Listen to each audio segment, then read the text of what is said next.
ನಮಸ್ತೆ. ಅಖಿಲ ಭಾರತೀಯ ವಿದ್ಯಾರ್ಥಿ ಪರಿಷತ್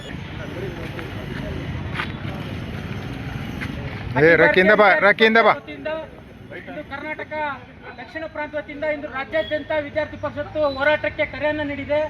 ಆ ಇಚ್ಛೆಯ ಮೇರೆಗೆ ಇಂದು ಚಿತ್ರದುರ್ಗ ಜಿಲ್ಲೆ ಘಟಕ ವತಿಯಿಂದ ಇಂದು ವಿದ್ಯಾರ್ಥಿ ಪರಿಷತ್ ವತಿಯಿಂದ ಮಾನ್ಯ ವಿದ್ಯಾರ್ಥಿ ಪರಿಷತ್ತು ಇಂದು ಸ್ಕಾಲರ್ಶಿಪ್ ವಿಚಾರವನ್ನು ಇಟ್ಕೊಂಡು, ಇಂದು ಹಾಸ್ಟೆಲ್ ವಿಚಾರವನ್ನು ಇಟ್ಕೊಂಡು, ಇಂದು ವಿದ್ಯಾರ್ಥಿಗಳ ವೇತನವನ್ನು ಬರದೇ ಇರೋದನ್ನು ಇಟ್ಕೊಂಡು ಇಂದು ವಿದ್ಯಾರ್ಥಿ ಪರಿಷತ್ತು ಹೋರಾಟವನ್ನು ಇಂದು ರಾಜ್ಯಾದ್ಯಂತ ಹೋರಾಟವನ್ನು ಮಾಡ್ತಾ ಇದೆ. ಇಂದು ವಿದ್ಯಾರ್ಥಿ ಪರಿಷತ್ನ ಕಾರ್ಯಕರ್ತರು ಇಂದು ಕಟ್ಟ ಕಡೆಯ ವ್ಯಕ್ತಿಯೂ ಕೂಡ ಒಂದು ನ್ಯಾಯವನ್ನು ಕೊಡಿಸುವಂತ ಒಂದು ಕೆಲಸವನ್ನು ಮಾಡಲಿಕ್ಕೋಸ್ಕರ ವಿದ್ಯಾರ್ಥಿ ಪರಿಷತ್ತು ಒಂದು ಗ್ರಾಮಾಂತರ ಭಾಗದ ಬಡ ಮತ್ತು ಕಟ್ಟ ಕಡೆಯ ವಿದ್ಯಾರ್ಥಿಗಳಿಗೆ ಒಂದು ಬಸ್ಸಿನ ಸೌಲಭ್ಯ ಇಲ್ಲ. ಇಂದು ವಿದ್ಯಾರ್ಥಿಗಳು ಇಂದು ಉನ್ನತ ಶಿಕ್ಷಣವನ್ನು ಪಡೆಯೋದಕ್ಕೋಸ್ಕರ ಇಂದು ಜಿಲ್ಲಾ ಕೇಂದ್ರಗಳಿಗೆ ಮತ್ತು ಪಟ್ಟಣ ಭಾಗಗಳಿಗೆ ಓದ್ಲಿಕ್ಕೆ ಬರ್ತಾರೆ. ಅಂತ ವಿದ್ಯಾರ್ಥಿಗಳಿಗೆ ಇಂದು ವಿದ್ಯಾರ್ಥಿ ವೇತನ ದೊರಕ್ತಾ ಇಲ್ಲ. ಸಮಯಕ್ಕೆ ಸರಿಯಾಗಿ ಒಂದು ಬಸ್ಸಿನ ವ್ಯವಸ್ಥೆಯನ್ನು ವಿದ್ಯಾರ್ಥಿ ಪರಿಷತ್ನ ಒಂದು ಕಾರ್ಯಕರ್ತರು ಮಾಡಿಕೊಡ್ಬೇಕು ಅನ್ನೋ ಒಂದು ಸಂಕಲ್ಪವನ್ನು ಹೊತ್ತಿ ಇಂದು ರಾಜ್ಯಾದ್ಯಂತ ವಿದ್ಯಾರ್ಥಿ ಪರಿಷತ್ತು ಹೋರಾಟವನ್ನು ಕೈಗೊಂಡಿದೆ.